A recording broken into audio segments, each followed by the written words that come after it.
Hello बच्चों, let's read the question. Two short bar magnets of equal dipole moment m each are fastened perpendicular to their centers as shown in the figure.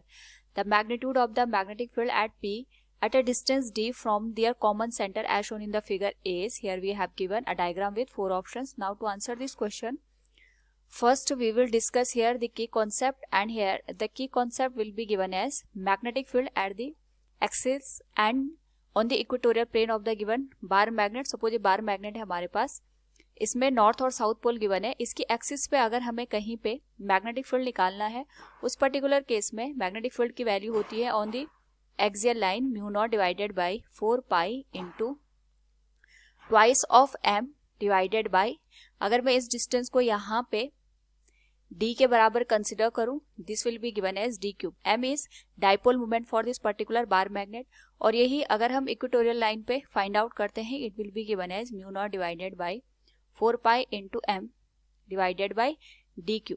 Now यहाँ पे according to the given question हमारे पास दो bar magnet they रखे हैं, दोनों को perpendicular हमें यहाँ पे रखा है, और पॉइंट पे हमें यहाँ पे जो मैग्नेटिक फील्ड है उसकी वैल्यू फाइंड आउट करनी. तो सबसे पहले हम ये देखेंगे, जो दो बार मैग्नेट हमने परपेंडिकुलरली रखे हैं, इनका रिजल्टेंट हमारे पास मैग्नेटिक फील्ड या जो हमारे पास डाइपोल मोमेंट बनेगा वो कितना बनेगा.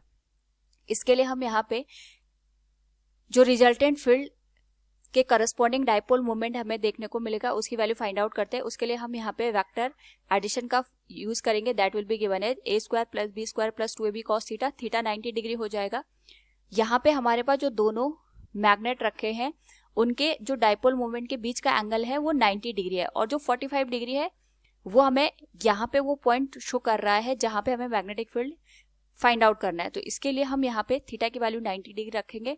तो जो cos 90 है तो 0 हो जाएगा. सिंपल हमारे पास जो डाइपोल मोमेंट की वैल्यू है that will be square root of m square plus m square.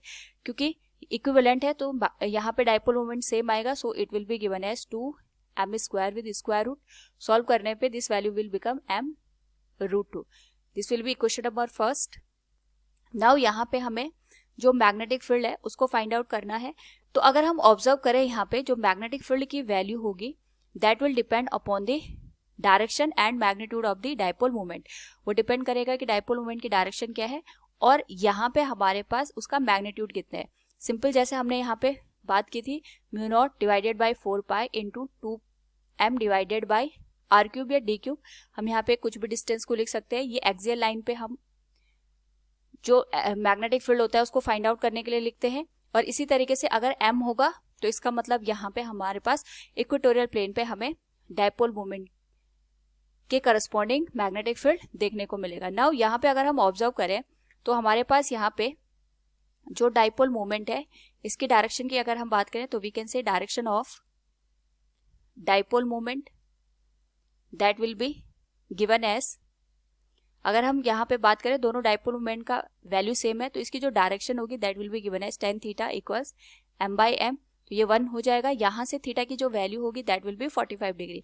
यानी जो रिजल्टेंट डाइपोल मोमेंट होगा ये हमारे पास यहाँ पे दोनों जो मैग्नेट रखे हैं उससे 45 डिग्री पे अलाइन होगा. और हमें यहाँ पे जो मैग्नेटिक फील्ड निकालना है वो भी गिवन जो हमारे पास डाइपोल मूवमेंट के करस्पॉन्डिंग जो मैग्नेट रखे हुए हैं उससे 45 डिग्री के एंगल पे ही फाइंड आउट करना है.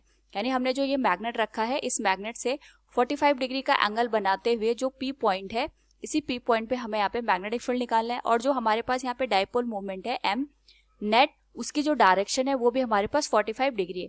इसका मतलब इस पर्टिकुलर केस में हमारे पास यहाँ पे जो नेट डाइपोल मोमेंट होगा उसको हम यहाँ पे एक्सियल लाइन में कंसिडर कर सकते हैं फॉर दिस पर्टिकुलर केस. यानी हमारे पास जो दोनों मैग्नेट है इन दोनों का जो रिजल्टेंट बनेगा वो कुछ इस तरीके से हमें यहाँ पे डाइपोल मोमेंट देखने को मिलेगा. और इससे यहाँ पे P पॉइंट पे हमें मैग्नेटिक फील्ड निकालना है. यानी इस पर्टिकुलर केस में अगर ये डिस्टेंस हमें d के बराबर दे रखी है तो हम यहाँ पे एक्सियल एक्सिस का फॉर्मूला यूज कर सकते हैं to find out the magnetic field. So we can say magnetic field on the axial line will be given as mu naught divided by 4 pi into twice of m net divided by जो total distance है हम d के बराबर consider करेंगे उसको, it will be d cube.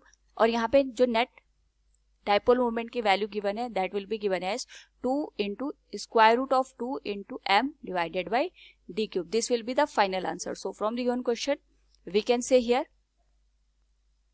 The magnitude of magnetic field at P at a distance d from their common center as shown in figure is mu naught divided by 4 pi to square root of 2 m divided by d cube. Option B will be the right answer. Hope all you understood it. Thank you and best of luck.